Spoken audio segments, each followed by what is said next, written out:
gens, comment ça va bien? C'est Lightmall et on se retrouve sur Pokémon Rouge Feu pour finir le jeu avec Evoli, le Pokémon dit le plus mignon de l'histoire du jeu, même si des fois il n'a pas été trop respecté. Que dire sur ce Pokémon?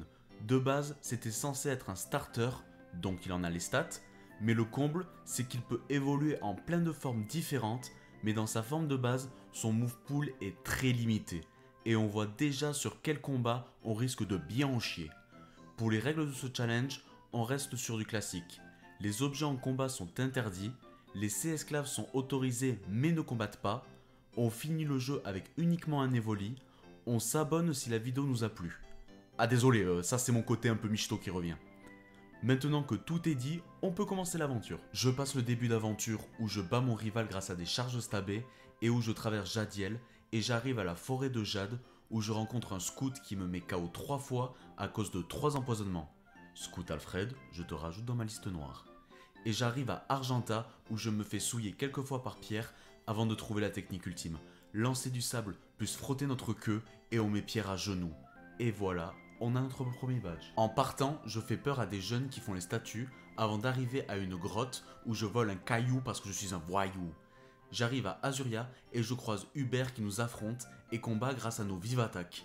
Et oui Hubert, mis sur la qualité au lieu de la quantité. Enfin, ça dépend pourquoi.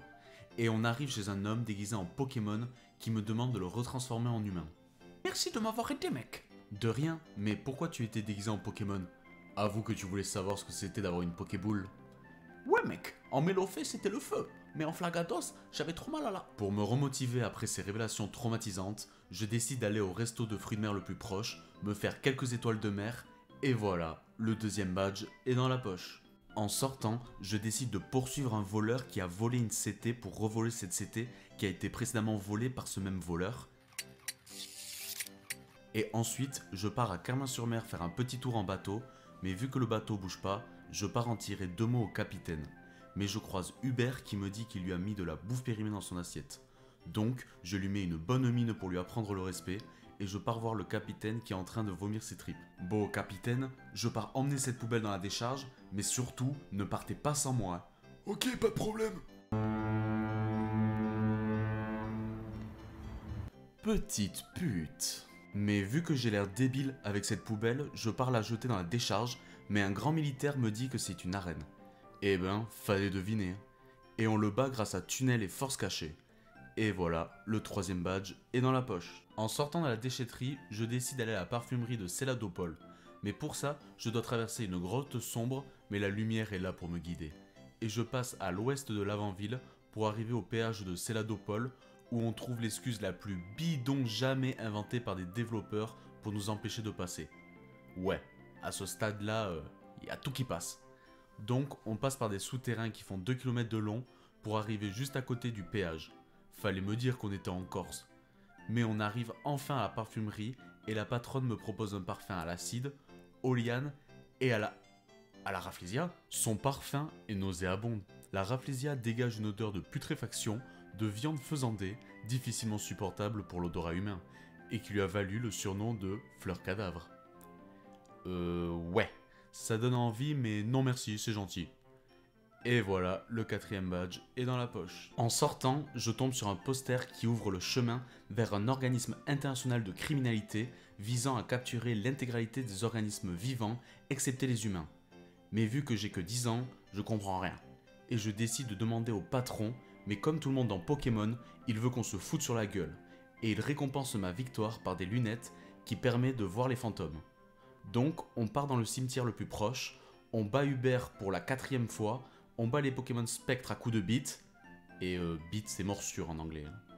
Bande de pervers.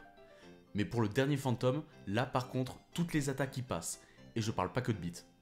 Bref, ensuite on va à Parmanie pour avoir notre 6e badge, mais on se fait défoncer par un dresseur et le champion de l'arène. Mais après beaucoup d'essais et beaucoup d'XP, on réussit à le battre. Et oui, j'ai eu mon 6e badge, et... Merde. Une fois guéri de ces maladies, on part emmener du thé au péage pour qu'il nous laisse aller à Safrania, et plus précisément à la CIF SARL, revoir nos amis de la Team Rocket, et où le jeu commence à bien nous dire « Je vais t'enculer et tu jouiras ». Parce qu'on trouve notre rival un peu plus loin, contre qui on a quelques problèmes. Soit son recarnage fait danse plume et on a perdu, soit on n'a pas de chance à cause de la paralysie. Mais après une dizaine de tentatives, on réussit à la battre.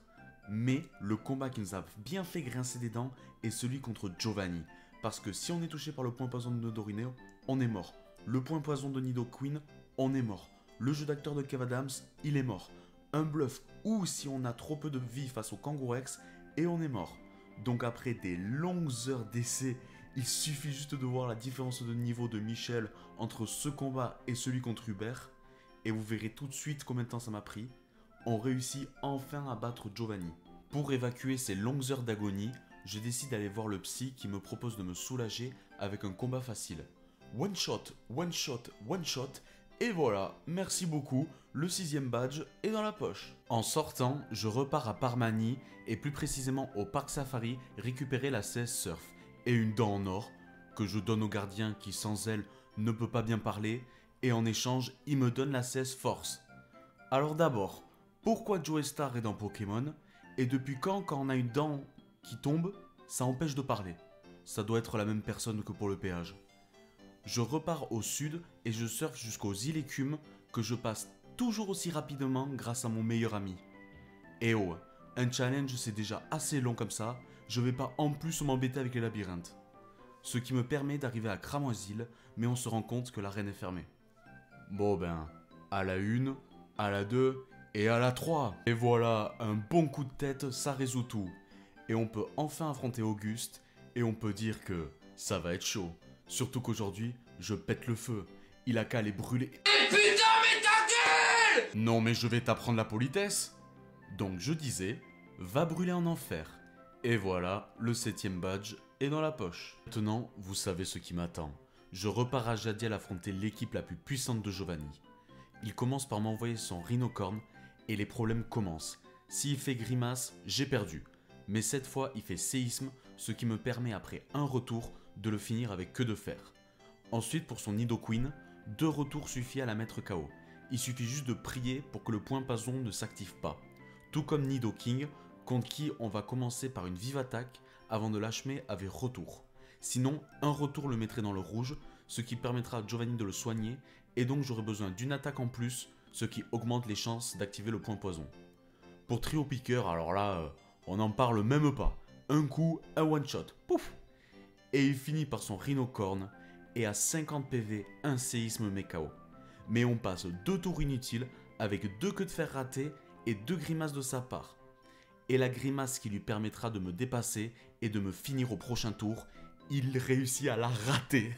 Ce qui me permet de le finir tranquillement. Et voilà, le 8ème badge est dans la poche. Et c'est bon, on peut enfin se rendre à la Ligue Indigo, mais Hubert me stoppe et m'explose totalement. C'est le seul reset où j'ai réussi à aller jusqu'au Dracofeu grâce à 2 coups critiques et un miss de l'Alakazam. Donc j'en ai marre, je monte d'un niveau et je gobe tous mes super bonbons jusqu'au niveau 80, où on finit par avoir une bonne run. Il commence par envoyer son Rocarnage qui heureusement ne fait pas danse plume, sinon je peux déjà reset, ce qui me permet de le tuer en 2 coups. Ensuite, à cause d'un mauvais roll, on met Rhinocorne dans le rouge, ce qui lui permet de me faire un bélier avant d'être KO. Pour son E9, j'ai eu de la chance, je réussis à faire un coup critique avec morsure, ce qui l'empêche de me paralyser. Et donc, je suis plus rapide que son Alakazam, et je peux le one-shot avec retour. Son Léviator est KO en 2 coups, mais avant de mourir, il me jette un regard de braise. Et pour son plus costaud, Dracofeu, j'ai juste à bourriner les retours. Et voilà, on peut enfin continuer notre route et passer la route victoire avant d'arriver à la Ligue Indigo, où on va essayer d'humilier la Ligue avec notre Evoli. Mais avant ça, on enchaîne les défaites jusqu'à avoir la run gagnante au level 96.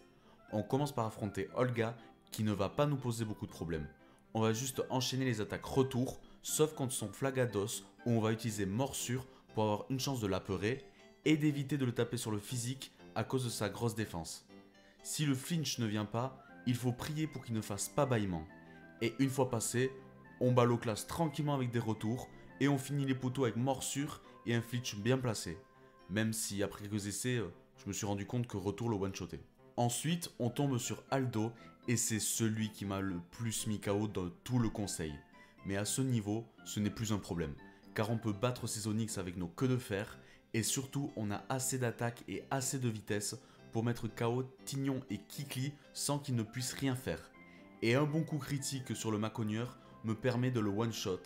Heureusement pour nous, ces Pokémon combat n'ont pas pu s'exprimer pendant ce combat. En troisième, on affronte la doyenne contre qui on commence très bien le combat, car son premier ectoplasma rate toxique pendant qu'on le tue avec 2 morsures. Après, elle envoie son Nosferaptor au combat avec un retour et une IV attaque pendant que lui nous fait tranchère. On tombe sur son Arbok qui va nous lancer dans une course contre la montre, car il nous empoisonne avec Bomberk, une course qu'on va réussir à gagner in extremis grâce à un flinch sur l'ectoplasma, ce qui l'empêche de nous finir, et un bon roll sur son Spectrum, ce qui me permet de le one-shot. Et c'est bon, on commence à arriver sur les combats très compliqués. Même à ce level, c'est tellement compliqué que j'ai dû apprendre Reflet pour me donner une chance. Et heureusement, son Léviator n'a pas de quoi nous faire des gros dégâts, ce qui nous permet de nous placer avec 6 reflets. Et une fois fait, ce combat c'est pas compliqué. Si je me prends 2 attaques de Ptera, Dracolos ou Dracofeu, à part aéropiqué, c'est un combat fini. Donc il me suffit juste de reset jusqu'à ce que le reflet fasse son travail. Et voilà, on arrive enfin au dernier combat. Et voici l'équipe finale d'Hubert, numérotée dans l'ordre d'apparition. Et pour gagner, je dois réussir à atteindre le Léviator et le Dracofeu avec 6 reflets. Donc pour y arriver, j'ai essayé énormément de choses. Déjà, je peux pas me placer face au Roucarnage parce que s'il fait Danse Plume, j'ai perdu. Pour l'Alakazam, c'est pareil, je peux pas me placer parce qu'il fait beaucoup trop mal, c'est abusé.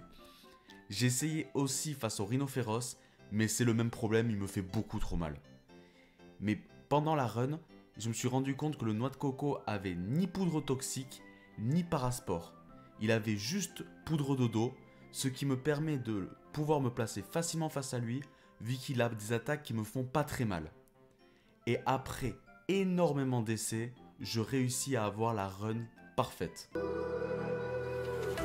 There's a distance between us. It's getting hard to reach out. Haven't seen you in seasons, but all I hear is your voice. I know my limits, you can break me down, but I'll stay till the finish line. And I've been counting minutes for quite some time now, just to see you again. And I've been counting days to get away, to see you again, see you again. Been fighting ways to get away, to see you again, see you again.